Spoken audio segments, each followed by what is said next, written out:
Okay, we're talking improving lives, saving money, growing the economy, all good things, right? And that's all the focus of a National Clean Energy Summit in Las Vegas today. It's the most famous theater in Hollywood, and this morning it's undergoing a major renovation. And we now know what will be on the big screen when it opens next month. One text takes your eyes off the road for an average of 5 seconds. And at 55 miles per hour, that's equal to driving the length of this entire football field completely blind. To call this area a messy commute is definitely an understatement. Take a look at Grand Teton Drive.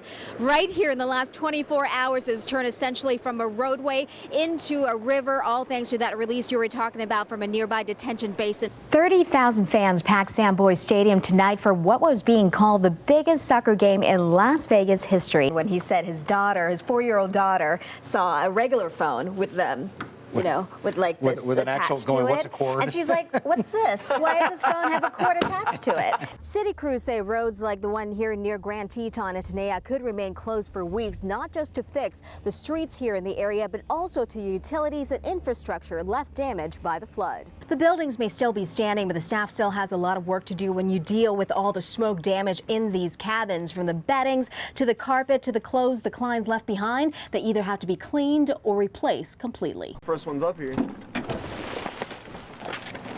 Returning to the home away from home for these men struggling to put their lives back together. Charisma is 6 years old and Denham is 4. Richard, a patient here at the West Care Substance Abuse Treatment Center at Harris Springs Ranch, had to leave everything behind, including the pictures of his 2 young children, when the Carpenter 1 fire came dangerously close to the mountain facility. If this place would have burnt down, I would be very sad.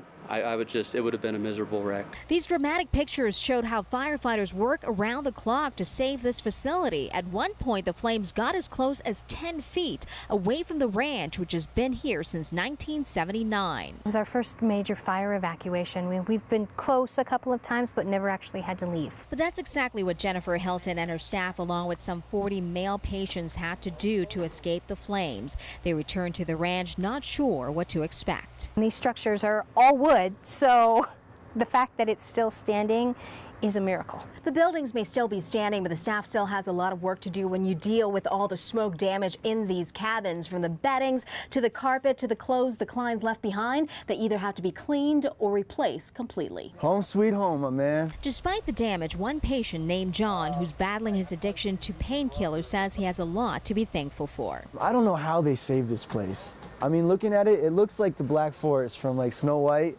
you know, that dark forest, and all our stuff is still standing. It's the fire guys did a really great job. Fellow patient Richard agrees. He's 2 months away from graduating from this treatment center, and now he's back on track to return to his family clean and sober. Patranya, Bhoolsuwan, 8 News Now. Pedestrians behaving badly. I'm not gonna lie, I've done it a time or two. And he's not the only one. Take this woman with a stroller we caught jaywalking across Maryland Parkway. And just down the street, another man doing exactly the same thing. We asked him why he ignored a crosswalk just a few feet away. I have been using, the crosswalks for the most part, but yeah, that one. And then you get caught on camera. Yeah, and then I'm caught on camera. How does that make you feel? It's embarrassing. Embarrassing and potentially deadly. According to Metro, so far this year, 14 pedestrians have died on valley roadways, more than tripling the number we had back at this time in 2011. It's terrible. Yes, we are at risk. Debbie Lovell, who sells helicopter tours on the Strip, gets a front row seat of jaywalkers every single day. There are close calls, very much so. Yeah, I mean, they just need to be more aware and really careful. We set up our news camera right by where Lovell works for about 10 minutes this morning. And just during that time, we caught more than 20 people dodging across 6 lanes of traffic, including this guy. What's the reason that you cross without using a crosswalk? There's no traffic coming either way. Our video shows otherwise, but that's the risk many pedestrians seem more than willing to take. What's your advice for people out there? No drinking while walking. Or driving. Or driving, yes, that's right.